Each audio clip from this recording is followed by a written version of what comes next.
A church full of grace. The News Church.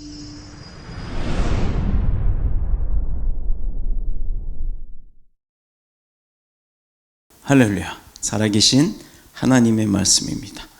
우리 오늘 이 귀하신 은혜의 말씀을 가지고 나눌 은혜의 제목이 돌아갈 곳이 없을 때라는 말씀으로 은혜를 나누도록 하겠습니다. 돌아갈 곳이 없다.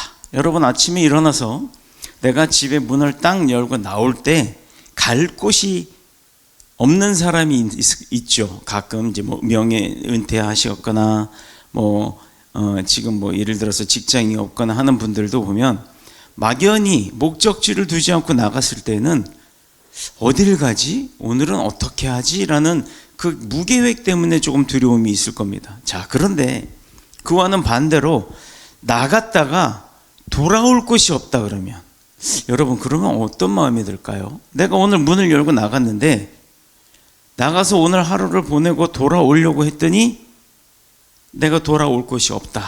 그러면 어떤 마음일까? 자, 오늘 누가복음 15장에 보면 우리 잘 아시는 탕자의 비유가 나옵니다. 그 탕자의 이유를 보게 되면 탕자가 아버지의 집을 떠나서 어떻게 했어요? 망나니 생활을 하죠.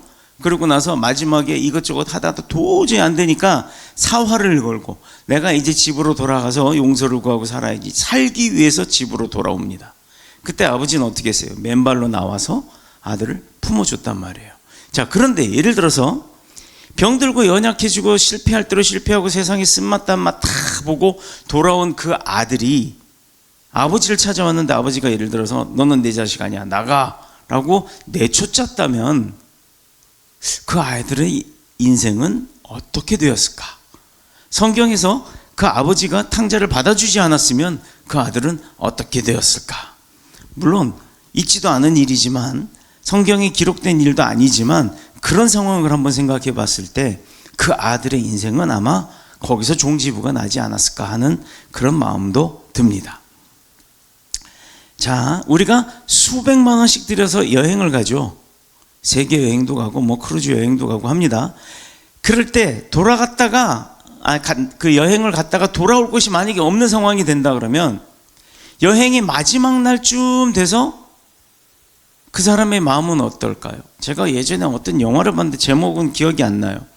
근데 그 여행이 인생의 마지막을 오스트레일리아 어느 잔잔한 호숫가에서 첼로를 남편이 켜주면서 아내가 무슨 의자죠? 이거 이렇게 흔들흔들하는 의자, 거기에 이제 가을 아침인지 초겨울 아침인지 모르겠습니다. 하여튼 쌀쌀했어요. 물안개가 자욱히 낀 그 호숫가에 단독 그 펜션을 빌려서 그날 이제 마지막 계약이 이제 한 달, 예를 들어 한 달의 마지막 날이 되는데 그날 이제 마지막 날 아침에 커피 한 잔을 마시면서 남편이 그 첼로를 쫙 연주를 해줍니다. 그러면서 그 부인은 거기서 이제 항암하다가 이제 암이 걸려서 이제 마지막 삶을 거기서 마무리를 하게 되는 그런 영화였는데, 인생의 이야기로 보면 참 안타깝고 전 재산을 털어서 그 아내와 함께 마지막 세계 여행을 돌면서 마지막 하루를 맞이하는 그 모습은 굉장히 슬픈 모습이었지만 저에게 남는 그 여운과 감동은 굉장히 아름다웠다라는 겁니다.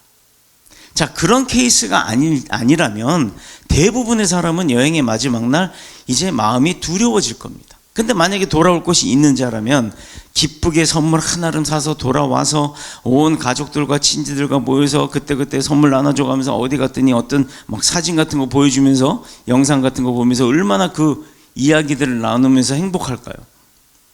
자, 이게 세상에서의 모습이죠. 돌아올 곳이 있는 자와 돌아갈 곳이 없는 자.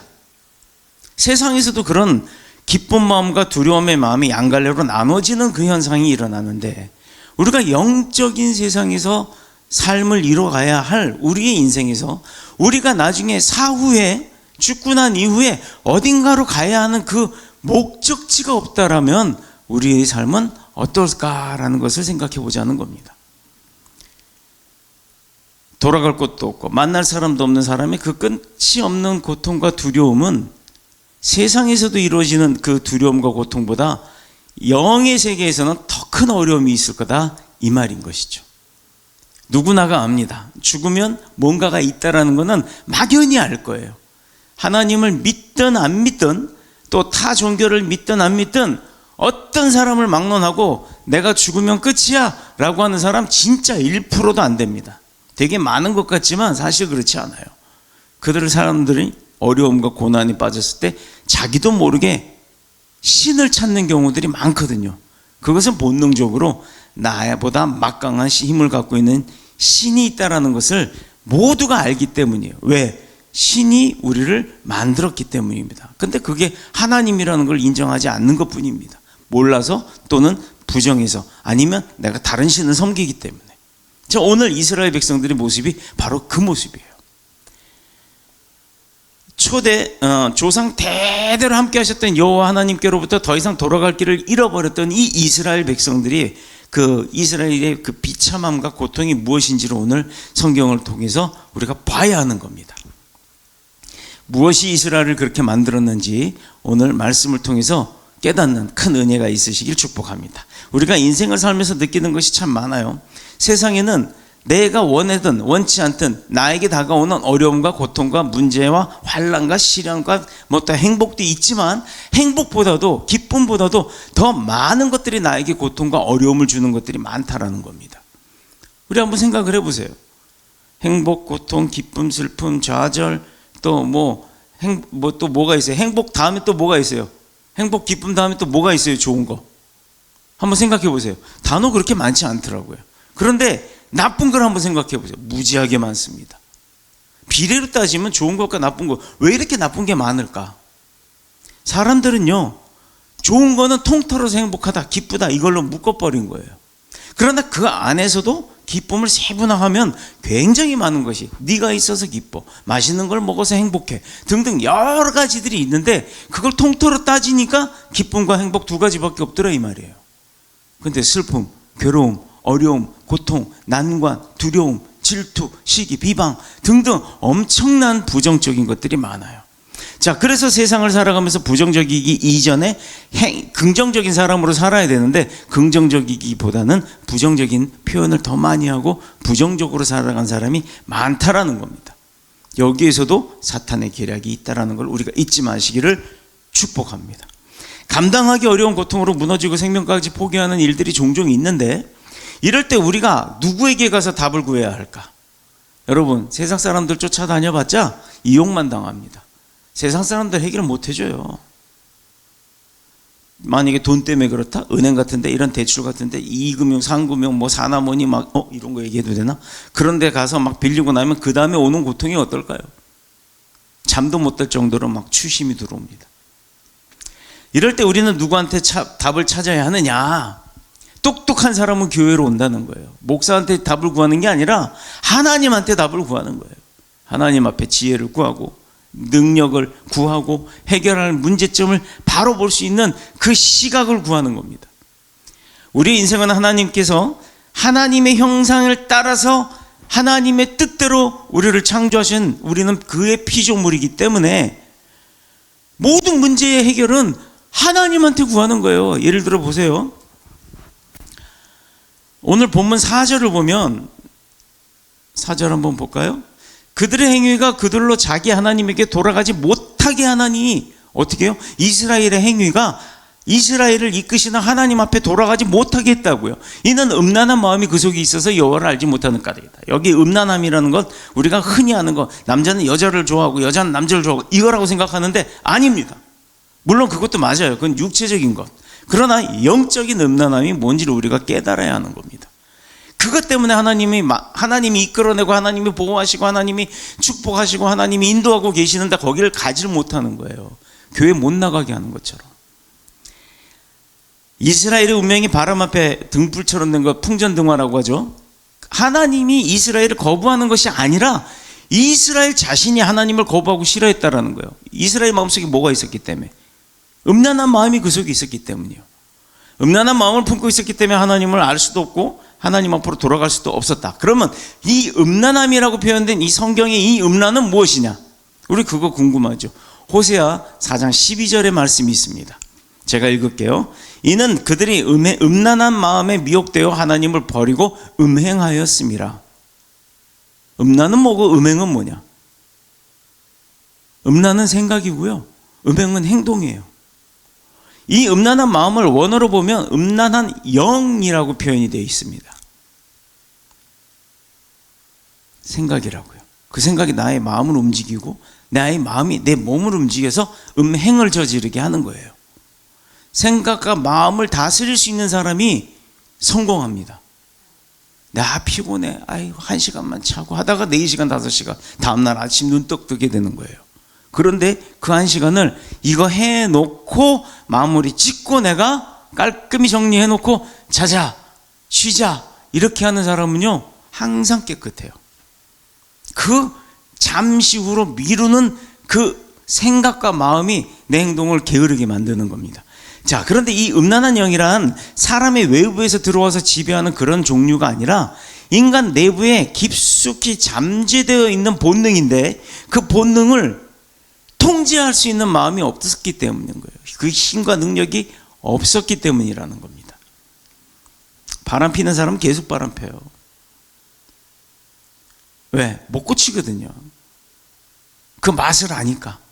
바람의 맛을 아니까. 바람이 어떤 맛인지는 모르겠습니다만 그 바람의 맛을 알기 때문에 그 맛을 잊지 못하는 거예요. 담배 피는 사람은 담배 끊기 어렵죠. 담배 끊는 사람 대단한 겁니다.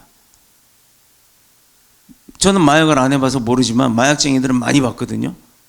못 끊어요. 그래서 강제로 가다 놓고 병적인 그거를 스스로 끊지 못하는 걸 가다 놓고서라도 끊게끔 하는 게 대한민국의 법인 겁니다. 자, 우리 인생이 가장 깊은 곳에는 하나님의 형상에 따라 지음을 받은 우리가 창조주 하나님과의 계속된 교통을 이루기 위해서 우리가 인간의 본질적인 그 본면을 하나님으로 향하게끔 만들어져 있는데 그것을 막는 것, 그게 바로 음란한 영인 것입니다. 원래 이곳은 하나님을 아는 지식으로 내 마음속에 그 어느 한 부분을 계속해서 채워야 되는 거예요. 그래서 하나님을 알면서 깨달으면서 그 능력을 받아서 그 힘이 나를 통제할 수 있도록 만들어야 되는데 그걸 자꾸 통제하는 게 아니라 나를 통제해야 되는데 내가 그 마음을 통제해버리는 거예요.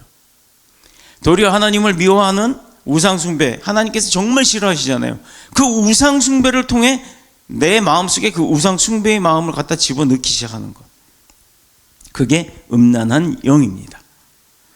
오늘 본문의 첫 부분을 보면 이스라엘의 지도자인 제사장들이 왕족들을 향해서 뭐라고 외쳐대나요? 1절 한번 볼까요? 제사장들아, 이를 들으라. 이스라엘 족속들아, 깨달으라. 왕족들아, 귀를 기울여라.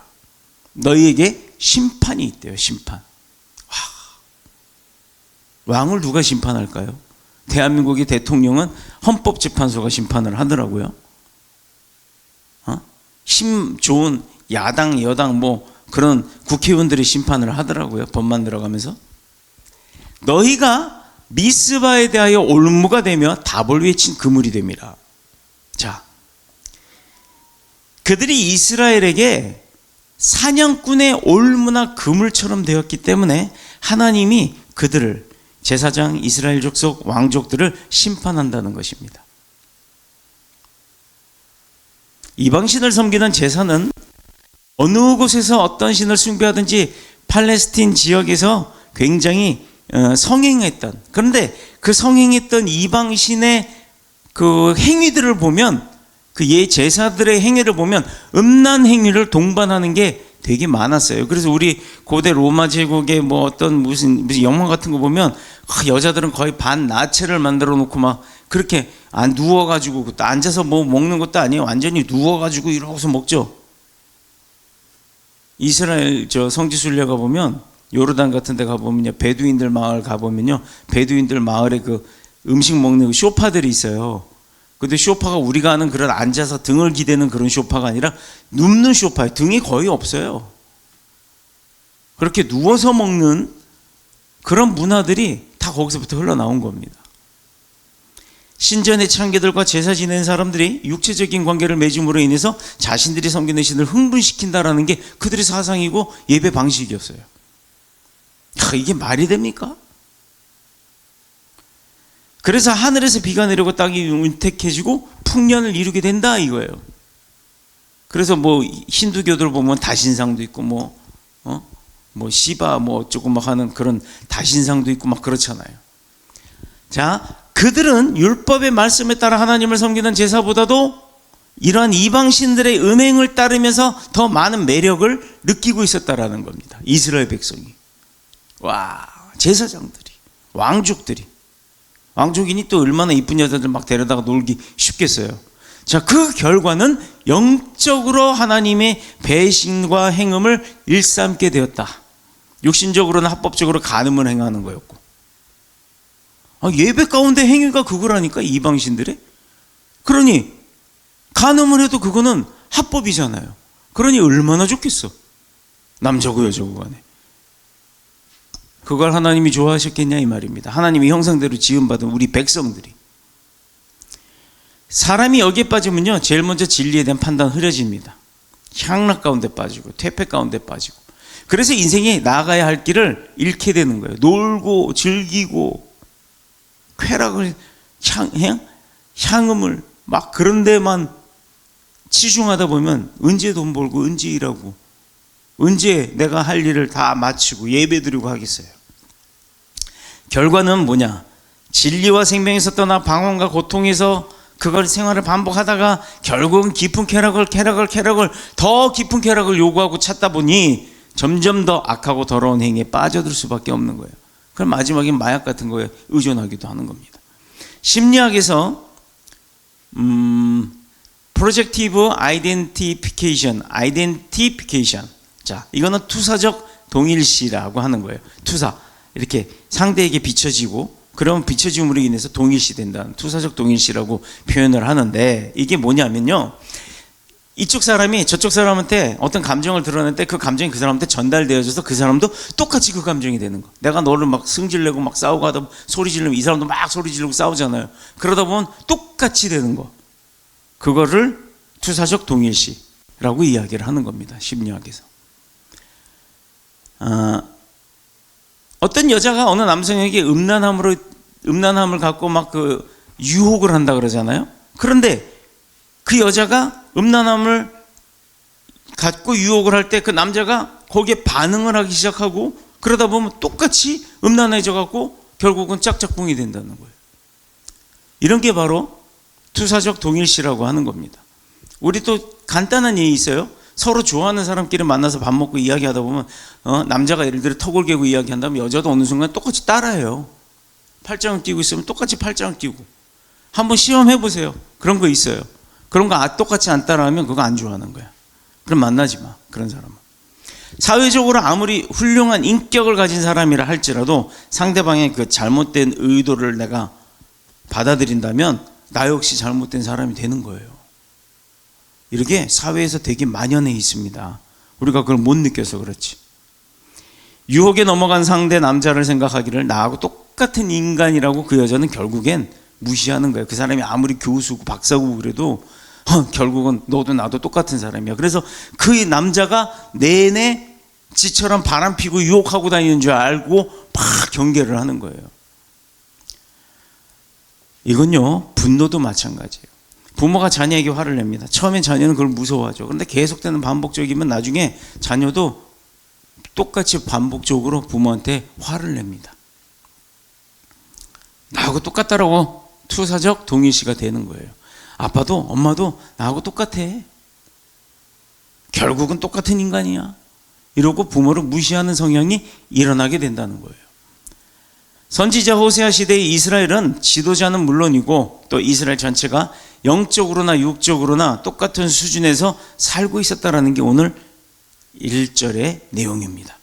죄의 세력은 무서운 거고 한번 올매에 걸리면 빠져나오기 어렵다라는 거죠.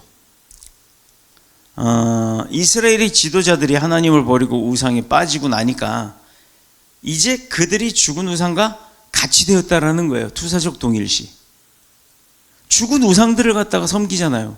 그럼 그들도 죽은 우상과 같다라는 거예요. 그러니 하나님께서 그들을 떠날 수밖에 없고 심판할 수밖에 없는 거죠.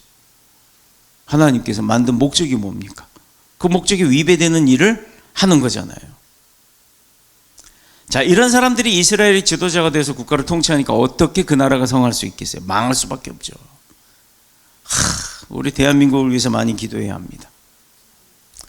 문제는 이러한 그들의 행위가 생명의 하나님께로 돌아갈 수 없게끔 끌어당기고 있다는 거예요. 내 안에 있는 하나님의 형상에 따라 지음을 이쁘게 받았고 하나님의 가르쳐 주시는 대로 내가 따라가야 할 그 인생들이 그 힘을 다 잃고 능력을 다 잃고 하나님의 지혜도 땅바닥에 다 쳐박아 버리고 그리고는 폐악의 길로 스스로 걸어가고 있다라는 겁니다. 하나님에 대한 지식과 영적인 것들은 점점 어두워서 자기 기능을 할 수가 없게 되었고 그러니까 결국에는 하나님을 바라볼 수도 없고 하나님과 대화할 수도 없고 하나님 앞에 예배할 수도 없고 그러니 하나님 앞에 나아갈 수가 없는 겁니다.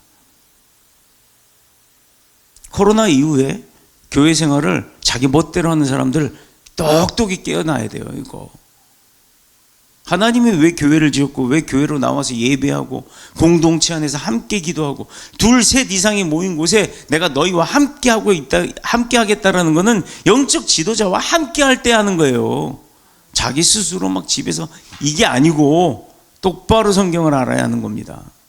제사장들이나 왕족들의 백성들을 생명의 길로 진리의 길로 이끌고 또 그들이 언약의 백성으로서 하나님을 기쁘게 하며 찬양하고 또 복을 받을 수 있도록 그렇게 인도하면서 살아야 되는데 도리어 백성들과 같이 뭐 했다? 음란하고 이방신을 섬기고 똑같이 죄악에 빠졌다. 그러니 백성들이 그를 지도자로 인정을 해요, 안 해요? 안 하죠. 투사적 동일시. 너도 나도 똑같은 인간. 네가 무슨 왕이야? 네가 무슨 지도자야? 네가 무슨 제사장이야? 등등등 똑같이 폄하되는 그 일을 겪게 되니 백성들이 말을 들을까요? 안 들을까요? 안 듣는다는 얘기입니다. 너도 돈 해먹는데 다 그거 왜 조금밖에 안 줘? 더 줘. 너 얼마 준다고 했잖아 라고 불만이 생겨나게 되는 겁니다. 도리어 백성들과 같이 같은 죄에 빠짐으로 그 권위를 다 잃어버리는 거예요. 자, 이것만 봐도 우리가 세상에서 어떻게 살아야 하는지를 깨달을 수가 있죠. 백성들이 신뢰를 잃으니 나라는 당연히 망할 수밖에 없는 겁니다. 그래서 지도자는 그 길이 더 어려워지는 거예요. 한번 신뢰 잃으면요 회복하기 힘들어요. 평생 갑니다. 그 신뢰가 깨지면. 신뢰 안 깰 수 있도록 최선을 다하고 살아야 되는 거예요. 실수는 할 수 있지만 실수가 반복이 되면 그건 실수가 아닙니다. 하나님을 떠나 우상숭배로 영적인 음란에 빠진 이스라엘 백성은 문제는 그것만이 아니었다라는 것. 더 심각하고 고통스러운 게 있어요. 5절 이스라엘의 교만, 음란과 교만. 답 나왔죠? 그냥 그걸 우리는 말종이라 그래요. 말종. 이웃나라 유다도 같은 죄에 빠져서 함께 망할 것이고 또 6절에는 뭐라고 돼 있어요? 여호와를 찾으러 갈지라도 만나지 못한다. 왜? 하나님이 이미 그들에게서 떠나셨다. 와, 이거 정말 무서운 겁니다. 정말 무서운 겁니다. 이것은 이스라엘이 아무리 열심히 제사를 드린다고 해도요, 귀한 제물을 드린다고 해도 하나님을 만날 수가 없는 거예요. 제사와 예물이 다 소용없다는 거예요. 왜? 그 제사가 형식이 치우치고 그 제물에는 준비하는 과정에 정성이 없기 때문입니다. 우리가 왜 예배 중에 헌금 바구니 돌리지 않는 줄 아세요? 왜 밖에다가 헌금을 그렇게 연보함을 만들어 놨는 줄 아세요? 봉투도 왜 저 옆에다 쌓아놨는 줄 아세요? 미리 가지고 가세요. 준비를 미리 하세요. 여기 와서 팍 하지 말고, 교회도 예배도 늦어갖고 들어오기도 바쁜데 거기서 가서 팍 하지 말고 미리 만들어 오시라고. 내가 봤어. 이거 쓰는 사람. 이러고 이분 왜 이러고 써. 중요한 거는요, 그 돈 몇 푼을 하나님 앞에 내는 거, 교회 내는 거, 목사한테 눈도장 찍으려고가 아니라 정말 단돈 1,000원짜리 한 장이 들어가더라도 그 연보에 마음의 중심이 있어야 되는 거예요. 그렇다면 하나님이 원하고 계시는 기뻐하는 제사는 그럼 뭐냐? 어떤 거냐? 안 가르쳐 줄 거예요. 스스로 한번 찾아보세요. 어떤 건지. 오늘 제가 서두에 이야기했어요. 서두에 어떤 비유를 이야기했어요. 그 탕자가 나고 기다렸던 아버지가 하나님이라고 생각해 봅시다. 죄 가운데서 방황하고 고통받다가 회개하고서 하나님 앞에 돌아가려는 탕자와 같은 인생이 어떤 제사를 드려야 그러면 하나님을 만날 수 있냐. 선지자 사무엘이 불순종하는 사울 왕에게 경고하면서 한 말이 있습니다. 혹시 기억나요? 순종이 제사보다 낫고 듣는 것이 순양의 기름보다 낫다라고 한 이 내용이 있습니다. 뭐 할 때? 뭐 할 때? 하나님 만날 수 있다? 순종. 아멘. 하나님이 원하시는 것은 제사 이전에 말씀에 순종하는 거예요. 계속해서 말하기를 사무엘상 15장 22절 23절의 내용입니다. 이는 거역하는 것이 점치는 죄와 같고 완고한 것은 사신 우상에게 절하는 죄와 같음이라.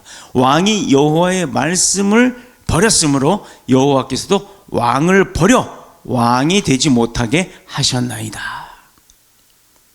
시편 기자도 또 뭐라고 했는 줄 알아요? 사람들에게 구하는 것이 무엇인지 분명히 밝히고 있습니다. 시편 34편 18절.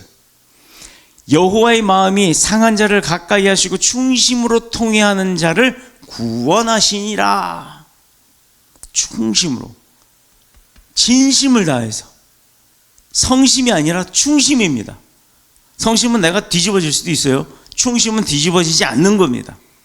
뒤집어지지 않는, 변하지 않는 내 마음, 그게 충심이에요. 충심으로 통회하는 자, 내 마음을 안타까워하면서 내 과거의 잘못을 회개하는 자. 근데 요즘 회개 기도가 반성 기도지 회개 기도가 별로 없어. 울지도 않아. 다시 말해서 하나님이 원하는 것은 제사와 제물이 아니라 제사를 드리는 그 사람이 충심으로 통회하고 자복함으로써 하나님 앞에 그 죄를 고백하고 다시는 죄 짓지 않겠다고. 애들이 엄마한테 엄마 한 번만 용서해 주세요. 다시는 안 그럴게요. 이게 아니란 말이에요. 그런 회개가 아니란 말이에요. 하나님께 용서를 구하는, 충심의 용서를 구하는 그런 마음을 하나님은 원하신다는 겁니다. 우린 나약해요. 또 죄 질 수 있어요. 그러나 죄를 짓다 할지라도 하나님 앞에 정말로 그런 충심의 통회가 있다 그러면 두 번 죄 짓지 않으려고 한단 말입니다. 그 충심을 다해서 기도하는 거, 회개 기도하는, 그게 힘들어서라도 하나님 앞에 죄 짓지 않으려고 노력하면서 살아야 되는 거란 얘기예요. 그 당시 사회의 그 정조를 지키지 않는 사람을 뭐라고 하냐면 사생활을 했다. 잠시만요. 나 물 한 잔만 먹고 갈게요. 감사합니다. 시원한 물.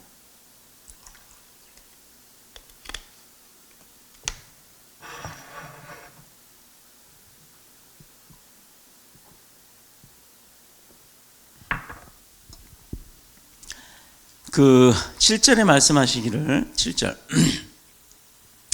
여호와께 정조를 지키지 아니하고 사생활을 했다고 해요. 사생아.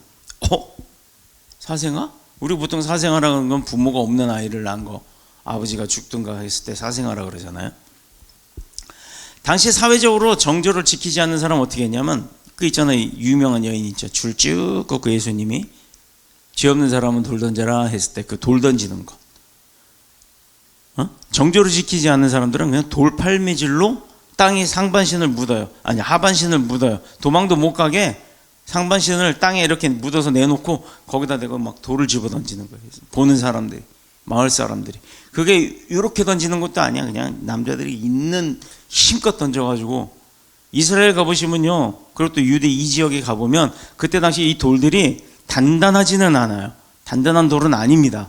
이 돌들이 맞으면, 세게 맞으면 돌끼리 부딪히면 부서지는 돌이에요. 사암이라 그러죠. 이렇게 압력에 눌려갖고 만들어진 돌. 근데 그 돌 얼마나 맞았으면 그 돌을 맞고 죽냐 이거죠. 그 정도로 사회에선 지탄을 받는 죄였습니다.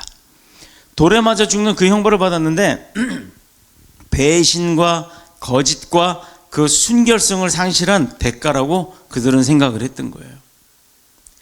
특히 사생아를 낳았다고 표현하는 것은 무슨 짓을 해도 이스라엘이 무슨 짓을 해도 더 이상 인정받지 못한다라는 거예요. 아니 불륜만 저질러도 돌 맞아 죽는데 애까지 낳았어. 이거는 뭐 끝난 거죠. 애도 아마 죽여버렸을지도 몰라요. 박정희 대통령 시절에 화학제품 공장을 운영했던 그 장로님이 한 분이 있습니다. 근데 이 장로님이 세월이 지나고 강남 터미널 근처에 반포 아파트 있는 그 비싼 땅을 교회에 바쳐서 남서울교회를 세우셨어요. 누군지 이제 아시는 분도 있을 겁니다. 어느 날 청와대에서 당신의 사업을 내가 도와줄 테니까 청와대에서 한번 만나자 해서 금요일날 오후 2시에 청와대를 가기로 했어요. 그 장로님이. 그런데 나중에 아차 생각해보니까 금요일날 오후 2시에 구역예배를 드리기로 돼 있던 거야. 고민이 되는 거예요. 대통령이 보자 그러는데, 그것도 막강한 힘을 가졌던 박정희 대통령이 청와대를 갈까? 그래 뭐 2시 구역예배야. 저기 누구 대신 딴 사람한테 맡겨도 돌아가는 거니까 거기를 갈까? 아니야. 그래도 내가 해야 할 일이 예배 가운데 해야 할 일이 있으니까 예배를 드려. 막 고민을 하다가 하나님이 어떤 일을 좋아하실까를 생각했던 거예요. 그래서 그냥 청와대를 안 가고 예배를 간 거. 와, 대단하지 않아요? 그때 막 대통령이 오라 그랬는데 고민하다가 예배를 드렸습니다. 근데 예배를 드리다가 갑자기 하나님이 기도하는 가운데 어떤 감동을 주신 거야. 화학제품 회사라 그랬잖아요. 이거 저거 요렇게 한번 배합을 해볼까 하는 그 감동을 주신 거예요. 그래서 그렇게 바로 예배 끝나자마자 청와대고 나발이고 그냥 가가지고 그대로 감동 주신 대로 제품을 만들어 봤습니다. 그런데 이게 대박이었네.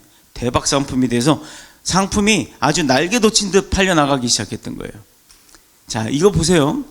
대통령의 막강한 권력도 포기하고 예배에 집중했더니 그런 큰 은혜가 있었다. 순종이죠. 세상에 사람들은 누구나 그 권력이나 뭐 재물이나 이런 거에 유혹받기 마련입니다. 약해질 수밖에 없어요. 권세나 부귀영화에 약할 수밖에 없습니다. 그게 있으면 편하거든. 편하게 살려고 하는 거다 보니까. 그런데 중요한 것은 내 인생의 주인은 나의 것, 내 인생은 나의 것, 내 인생의 주인은 내가 아니라는 걸 우리가 인정을 해야 한다는 거예요. 내 인생 하나님이 주신 것, 내가 누리고 있는 것이라는 것을 우리가 잊지 말아야 합니다. 사람과의 관계나 약속보다는 하나님과 관계를 더 중요시 여기고 우선시 여기고 그렇게 한다면 생각지도 못한 일을 하나님이 열어주신다는 거예요. 얼마나 감사한지 몰라요. 그런 축복의 삶을 누려보시기를 바랍니다. 신앙도 모험이고 인생도 투자하는 거예요. 어떻게 보면. 왜?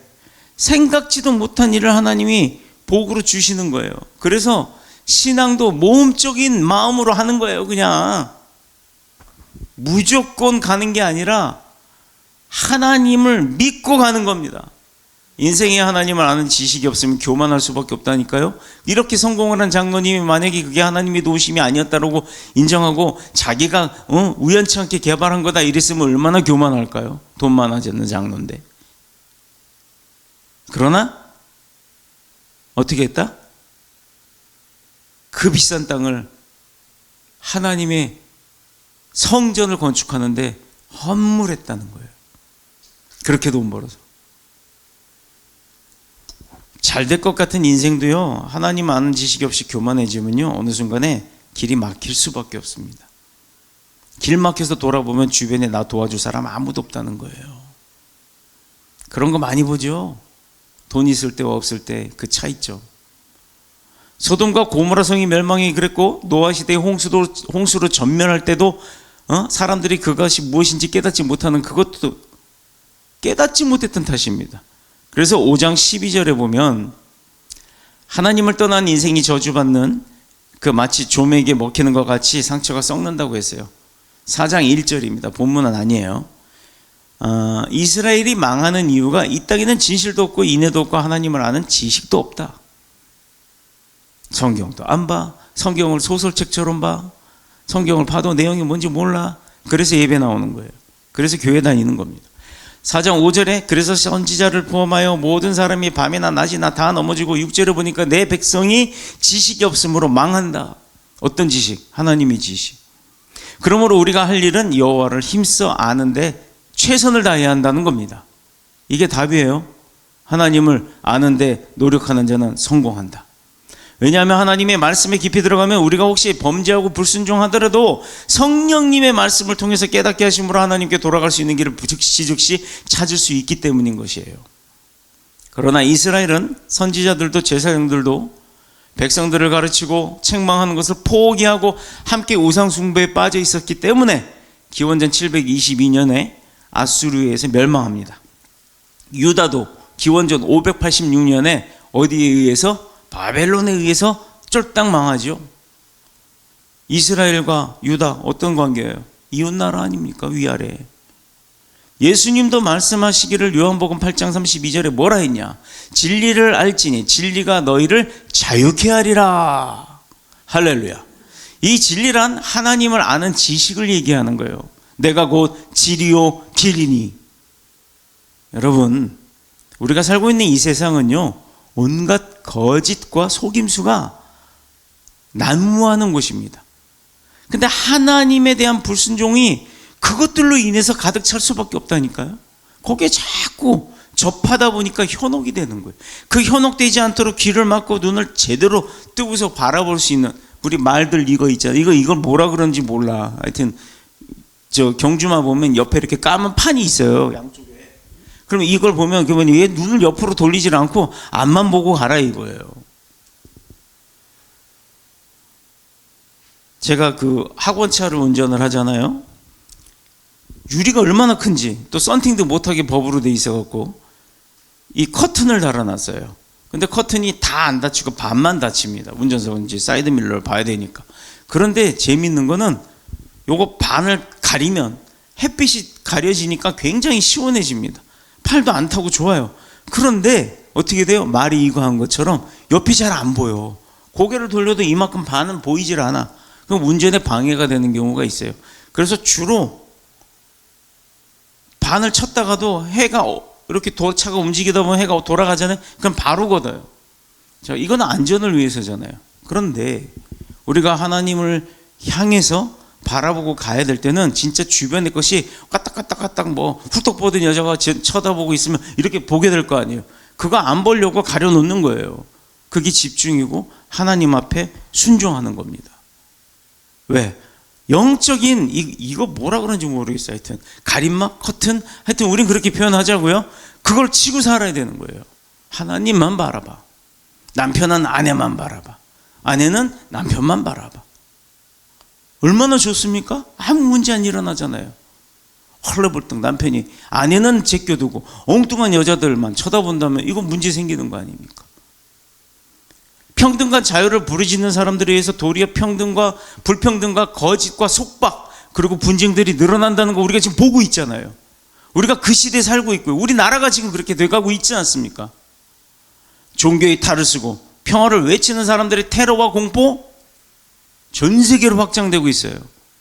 그러다 보니까 좋은 게 좋은 거라고 종교 다원주의가 생기고 말도 안 되는 일들이 있고 빈익빈 부익부 인류가 경험해보지 못한 규모로 확장되고 있는 게 우리 현실 아닙니까? 청년들 보고 애 낳으라고 하더니 애 낳는 그 초기 그 신혼부부들 뭐라 그래요? 애 낳으면은 그 집 살 때 빌려주는 그 대출금 그거 줄여놓고 그럼 애 낳겠어요? 말과 행동이 다르고.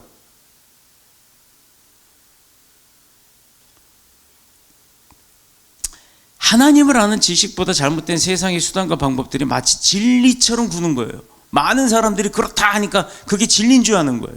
아니란 말입니다.